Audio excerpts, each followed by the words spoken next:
복음이라고 불리는 마가복음. 마가는 이게 지금 마가복음인데 베드로가 베드로서에서 내 아들 마가라고 했습니다. 그리고 마가는 베드로를 따라다니면서 선교 여행을 했던 사람이에요. 수종자처럼 따라다녀서 베드로가 복음을 전할 때마다, 설교를 할 때마다 이걸 말한 거예요. 나는 나쁜 놈입니다.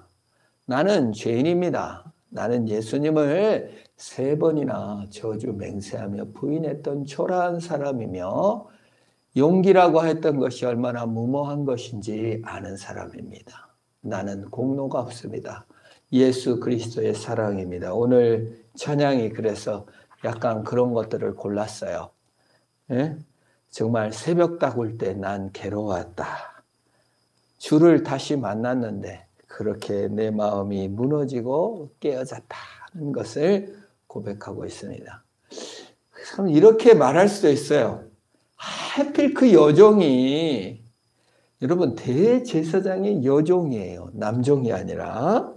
그러면 왜 여종이 이 성전에 모였습니까? 이 오밤중에 새벽 1시에 뭐 하려고 이 밤에 모였어요? 여종이. 지금 앞들과 윗들에 왜 이렇게 사람들이 불을 펴고 있어요? 왜 그랬겠어요? 여종이 집에서 잠자지. 자기가 모시던 대제사장이 집에서 성전으로 나가면서 따라와 심부름 좀 해. 그러니까 차던 잠을 깨우고 지금 나왔어요. 그러면 대제사장의 눈치 보면서 대제사장 옆에서 대제사장이 시킨 일을 해야 될 여종이 뭐 하려고?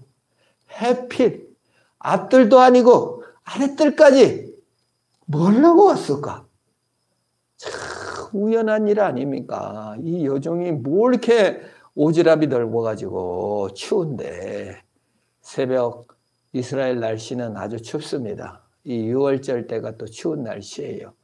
그 추운 날 굳이 거기를 찾아서 나온 이 여종 대제사장 옆에 있으면 되겠구만. 참 우연히 거듭돼서 결국은 어떻게 해요? 베드로의 무능과 베드로의 속사정과 베드로의 비겁함과 베드로의 두려움과 베드로의 연약함을 쫙 까발려서 온 천하에 알린다 그 말이에요. 잔인한 일이죠. 우리 자신의 연약함이 그대로, 우리 자신의 못남이 그대로 세상에게 나타날 때 얼마나 부끄럽습니까? 차라리 죽어버리잖아요. 아우 난 창피해서 못 살겠어요. 마을을 떠버립니다. 고향을 뜨기도 하고 죽기도 합니다. 너무 그걸 명예를 참을 수가 없기 때문에 그런 것이죠. 그런데도 하나님께서는 그렇게 사람의 밑바닥을 보이는 이유가 무엇일까요? 우연을 거듭해서 밑바닥을 드러내시는 것은 인간을 성숙하게 하시고 자신을 의지하지 않고 영원하신 하나님 예수를 의지하게 하는 줄 믿으시길 바랍니다. 성경은 그런 얘기들로 가득 찼어요. 요셉이 야곱의 심부름으로 형의 안부를 물으러 갑니다. 성경에 보면 형들이 세겜에서 양치기를 하고 있으니까 가서 형들의 안부를 물어봐라 하고 도시락을 싸줘서 이제 세겜으로 갑니다. 그런데 어떤 낯선 사람이 등장합니다. 뭘 찾소? 오지랖이 넓은 남자죠. 지길 가면 되지. 낯선 사람이 와서 두리번 하니까 친절을 하게도 뭘 이렇게 두리번거려요? 뭘 찾아요? 아유 우리 형님이 여기서 양을 치는데 없어졌네요. 아, 그 당신 형들이었어요. 내가 들으니 그들이 도단으로 간다고 합니다. 오지랖도 없지.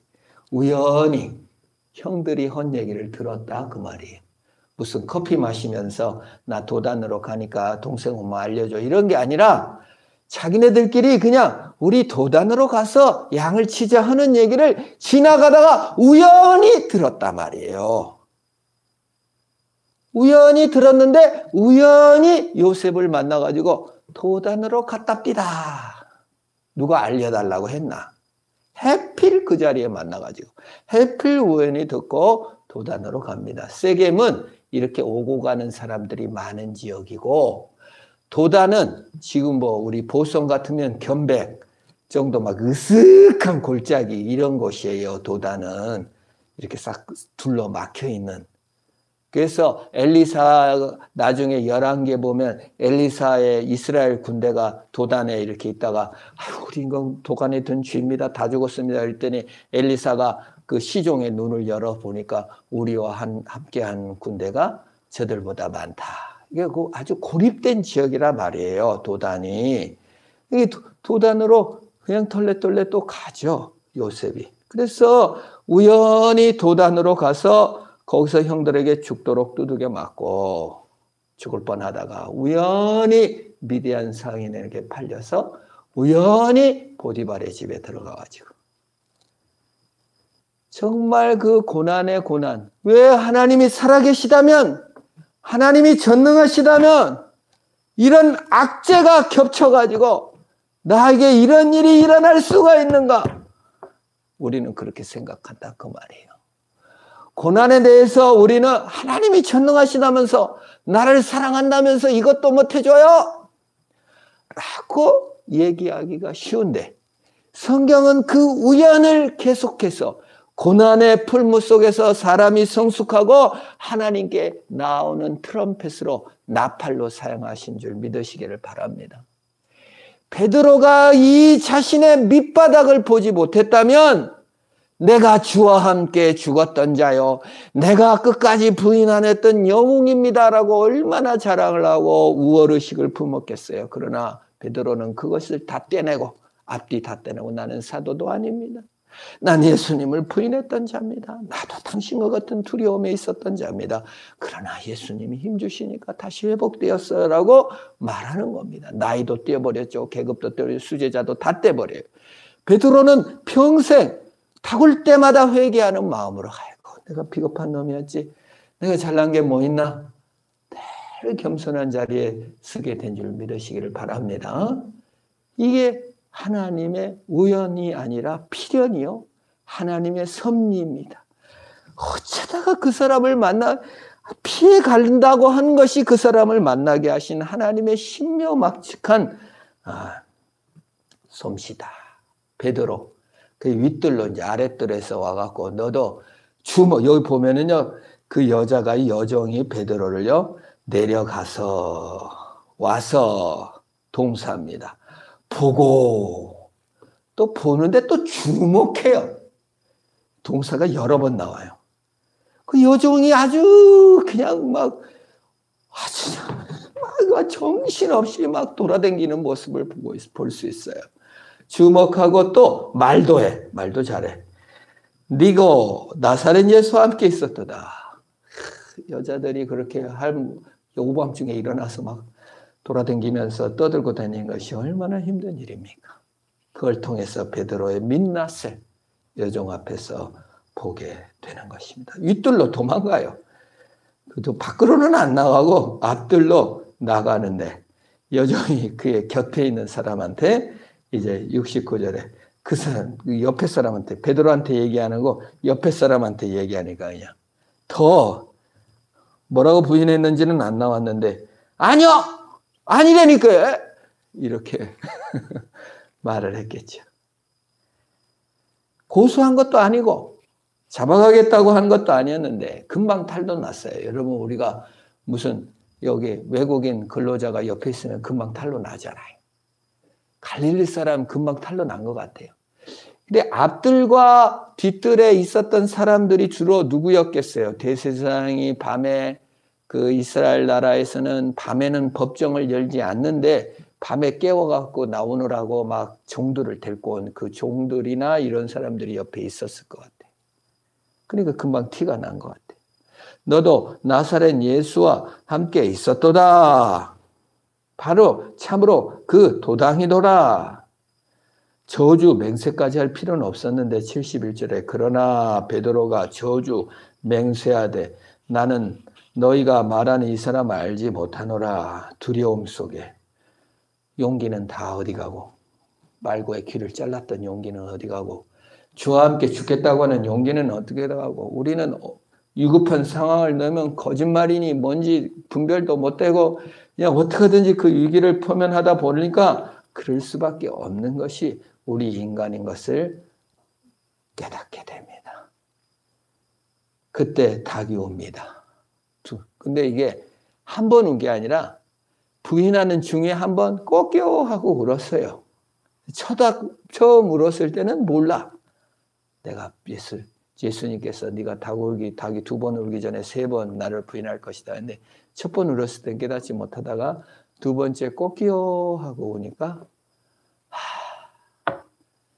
내가 이렇게 정말 주와 함께 죽겠다고 큰 소리 쳤던 내가 아무것도 아니구나. 하나님께서 닭을 사용하시고 참 여정을 사용하셔서 베드로의 무능과 못남과 가짜인 것을 이렇게 다 증명해내시는 거야. 베드로가 예수께서 자기 하신 말씀 곧 닭이 두 번 울기 전에 네가 세 번 나를 부인하리라 하심이 기억되어 그 일을 생각하고 울었다.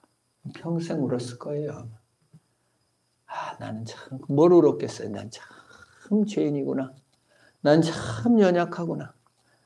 그래서 은혜가 더 값진 거예요. 은혜가 값싸지는 이유는 자신이 죄인인 걸 놓치기 때문에 그래요. 우리 지금 현대 심리학이 뭐예요? 괜찮아, 괜찮아. 아우, 다 괜찮아.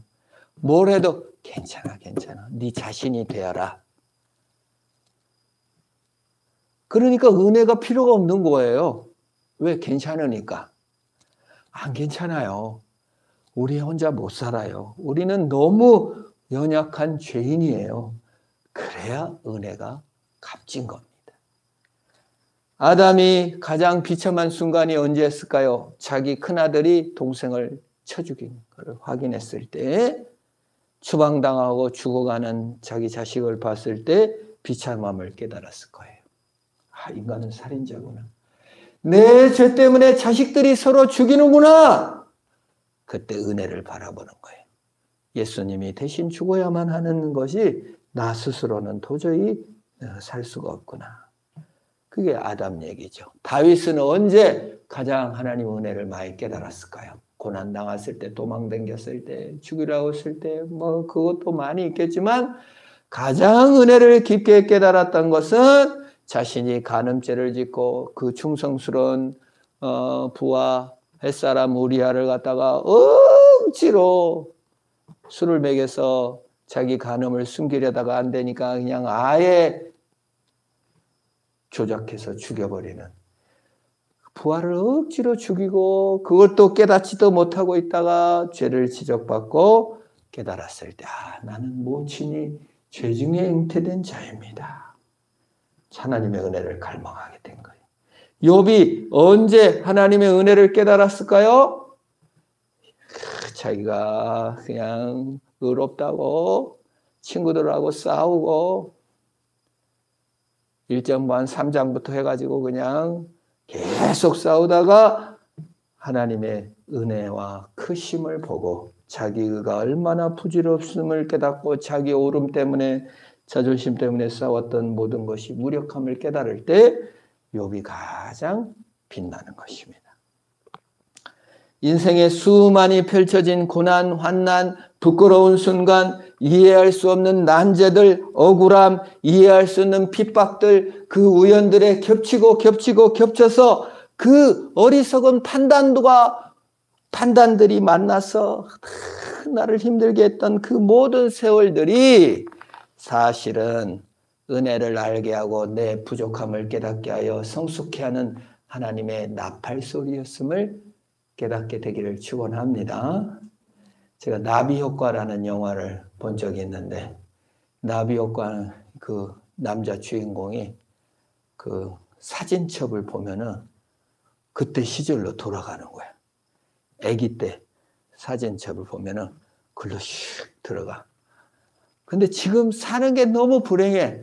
그래서 불행한 이유를 찾다가 사진첩을 딱 봐가지고 그 시점으로 싹 들어가는 거야. 그래가지고 자기 여자친구가 성폭행, 그 의붓아버지인가요? 그 의붓아버지한테 성폭행 당하려고 했던 현장에 가가지고 그때 지금의 지각과 이런 말투로 막 공격해갖고 방어하고 싹 현재로 돌아와. 근데 더 불행해져 있는 거예요. 그 여자도 자기도 너무 막 어쩔 때는 거기가 그 현장에 가서 과거로 돌아가서 그것을 고치고 왔는데 또 두 발이가 다 없어졌다든지 자기가 사랑하는 남자와 헤어지게 된다든지 여자는 창녀가 돼 있고 막 그럼 또 과거로 또 들어가고 계속 이거 과거를 끊임없이 고쳐볼 그 효과로 나타나는 것을 늘 확인하는 더 불행해지고 더 절망적으로 표현되는 거예요. 그래서 결국 맨 처음 근데 이 원인이 그 자기가 정말 사랑했던 그 여자 처음 꼬맹이 있을 때 만났을 때 그건 포기를 못하는 거예요. 어떠한 그림을 그려도 그 자기가 좋아하는 여자하고는 함께 있으려고 하다 보니까 너무 불행해지는 그 첫 만남 때로 돌아가서 그 여자한테 호감을 보이는 전혀 아니고 여자가 호감 보일 때 완전히 그 6살 때 아예 만남을 차단하는 그래서 이제 다른 모습으로 평화를 찾는 모습을 볼 수 있습니다. 우리가 우리 인생에 있어서 가만히 생각해 보면 내가 왜 그때 그러한 결정을 내렸을까? 왜 그러한 이상한 사람을 만나가지고 우리가 그 고통을 겪었나? 지워버리고 싶은 과거, 정말 고쳐하고 싶은 과거가 있을지도 모릅니다. 왜 하나님이 전능하시면서 그걸 허락하셨을까? 왜 하나님이 살아계시다면서 형들이 저렇게 나를 팔아먹고 나를 두들겨 패고 죽이려 했단 말인가? 그걸 허락하신 하나님. 기억을 없앨 수도 없고 없애지지도 않고 그 연약함을 허락하신 하나님. 그걸 통해서 우리는 과거로도 돌아갈 수 없는 자신임을 알고 사는 것입니다. 우리는 욕심을 내려놓을 수도 없고 역사를 바꿀 수도 없는 연약한 존재입니다. 그게 인생이에요. 베드로 예수를 부인을 안 했으면 참 좋았을 것을 그럴 수 없는 존재입니다. 베드로가 그때로 다시 돌아가면 또 부인할 수밖에 없었을 거예요. 욕심을 그 한계에 갇혀 있는 것이 인간의 모습입니다. 그것이 하나님의 섭리요, 하나님의 간섭입니다. 우리가 아까 고난은 하나님이 부는 나팔이고 트럼펫이라고 했는데 이건 C.S. 루이스가 한 말입니다. 고난은 하나님께 오라고 부르는 나팔이요, 트럼펫이다. 누구나 고난에 봉착하면 하나님이 전능하신데 이럴 수 있습니까? 이런 물음도 있지만 하나님의 깊은 섭리를 깨닫는 거예요. 그래서 요셉과 함께 하심으로 형통한 자가 되었다는 말이 나올 때마다 고난이 닥칠 때마다 하나님이 함께 하심을 깨닫는 것입니다. 지금의 고독이나 외로움, 공허가 사실은 하나님의 나팔일 수 있어요. 지금이 느끼지 못하는 불만족, 갈증, 억울함이 하나님의 나팔 소리입니다. 술이 땡기고 불만이 땡기고 뭔가 그냥 게임이 땡기고 공허하고 그냥 정치적 불만 이런 것들이 사실은 여러분 우리를 망치는 것이 아니라 하나님께 부르는 은총의 증거인 줄 믿으시기를 바랍니다. 가족 간의 불화와 억울함이 수도 없이 수놓아져 있는 야곱 가족이 결국 하나님의 사람으로 성숙해지고 만들어져 가는 거예요. 그것을 우리는 인생을 통해 경험하는 겁니다. 평탄함이 좋은 것이 아니라 누구나 다 고난은 안 겪고 싶을 것입니다. 누구나 다 자신의 밑바닥은 안 보고 싶을 거예요. 내가 이렇게 저열한 존재인가? 그걸 깨닫는 순간 얼마나 자신이 추악한지 못났는지 깨어지고 근데 그 시간이 바로 하나님을 보는 순간이요. 성숙된 자리인 줄 믿으시기를 바랍니다. 요나는 폭풍이 나가지고 저는 이게 너무 재밌어요. 요나가 풍랑이 나가고 배를 타가고 이제 가는데 풍랑이 나가지고 선원들이 다 배에 있는 물건을 다 갖다 버렸다고 했어요.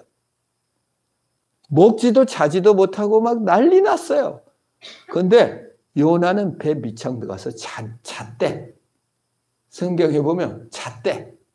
잠이 와. 지금 뒹굴뒹굴 막 일로 툭 절로 툭 막 난리 났는데 배 밑창에서 잤대. 잤겠습니까? 예수님처럼 뭐 풍랑이 일었는데 고물에서 주무셔요? 근데 선원들이 깨우는 게 어쩌면 그렇게 똑같아요.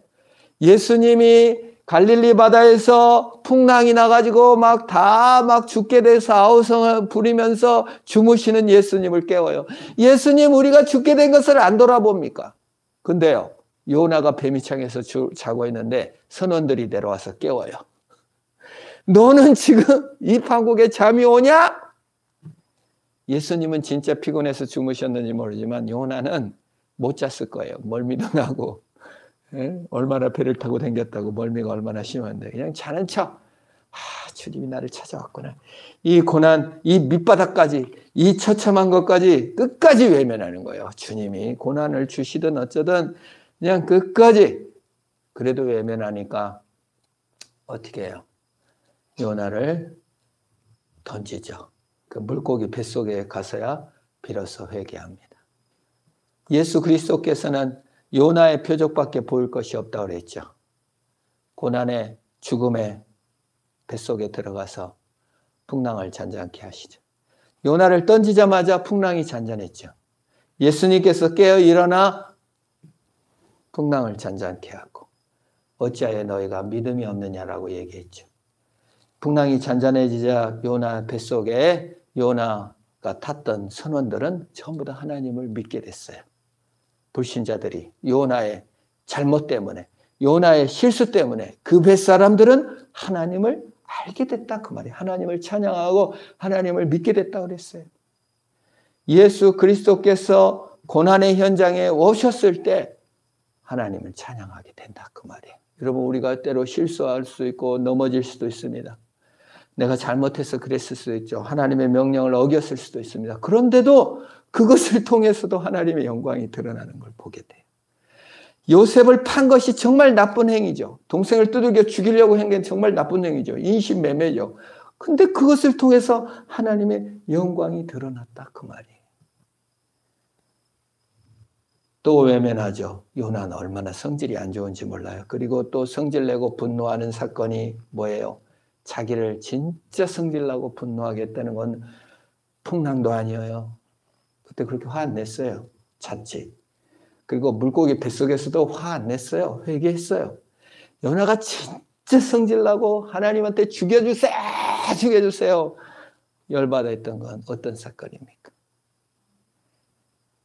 여름에 햇빛 가려졌던 박넝쿨 없어졌다고. 그게 제일 성질나고 제일 분노하면서 네가 화내는 것이 어찌 합당하냐 했더니 합당해요. 화내는 게 합당해요. 당장 죽여주세요. 옹졸함, 분노, 편견. 정말 어떤 배가 무너진다. 뭐 자기 생명이 끊어진다 이보다 내 편리함이 깨어졌을 때, 내 이득이 사라졌을 때 가장 분노하고 가장 억울해하는 요나. 그 밑바닥, 완전 밑바닥이죠. 어떻게 사람이 이렇게 편견과 이기심과 자기 편리함만 추구할 수 있는가? 이게 사람입니다. 사람은 엄청난 편견의 존재요. 자기 편리함이 요만큼만 깨지면은 금방 하나님께 삿대질하고 원망하는 존재가 인간이에요. 그 요나서는 어떻게 끝나요? 주님이 뭐라고 합니까? 네가 이 박넝쿨 하나 아끼는데, 내가 이 수십만의 니느웨 백성들, 짐승도 많고 사람도 많은 이 백성을 아끼는 것이 어찌 합당하지 아니하냐 하고 끝나. 요나가 회개했단 말도 안 하고 돌이켰단 말도 안 나오죠. 어떻게 했겠어요? 회개했으니까 그거 써놨겠죠, 요나가. 인간의 자신의 편견을 깨고 불신앙을 깨고 자신의 오만을 깨고 하나님 은혜 안에 들어가게 하시기 위해서 역사는 오늘도 흐르고 있는 줄 믿으시기를 바랍니다. 우리 주변 사람들이 오늘도 흘러가고 있고 만나지고 있는 것이며 하나님은 여전히 살아계시고 움직이고 있습니다. 코로나 시대에 우리 인간의 자랑이 얼마나 우스꽝스러운지를 알게 하사 내 편견과 오만과 그 상처를 깨시고 하나님의 위대하심을 증명하는 줄 믿으시길 바랍니다. 주님은 오늘 또 우리를 고치시고 성숙하시고 하나님께 오라고 나팔을 불고 있습니다. 그 트럼펫이 풍랑입니까? 풍랑에서도 잘 잠을 자고, 그것이 물고기 뱃속입니까? 답답해 죽겠습니까? 그 속에서도 분까지는 안 내도 사소한 박넝쿨 하나 때문에 우리는 내 자신이 바삭바삭 깨진, 정말 그 분노하고 억울해하는 내 자신의 옹졸함, 그것마저도 주님께서는 고치시고 회복시키시는 참 하나님인 줄 믿으시기를 바랍니다. 우리 시간 한 분을 한번 기도합시다. 참 하나님, 베드로처럼 주를 부인할 수밖에 없었던 연약한 나를 주님 고쳐주시고 성숙시켜주신 하나님, 내 과거는 바꿀 수 없지만 아버지, 그것으로 인하여 하나님의 나팔 소리를 듣고 하나님을 더 사랑하는, 하나님을 더 만나는 내가 되게 하옵소서. 우리 합심을 한번 기도합시다. 하나님 아버지 감사합니다. 내 자신의 편견과 불신앙과 오만을 깨주시고 하나님 은혜 가운데 들어가게 하옵소서. 내가 얼마나 내 자신의 이득을 따라 화를 내고 죽여달라 하며, 내가 얼마나 나의 이기심에 길들여져 있는지, 내가 얼마나 나 자신의 편리함에 길들여졌는지 고백합니다. 주여 용서하여 주시고 아버지 하나님이 하나님의 영광을 보고 그리스도의 능력을 보며 일어서는 내가 되게 하옵소서. 인간의 자랑이 얼마나 우스꽝스럽고 인간의 오만함이 얼마나 우스꽝스러운 일입니까? 주여 나를 고쳐주시고 주를 진정으로 사랑하는 자, 주를 진정으로 아버지 주 앞에 나아가는 내가 되게 하여 주시옵소서.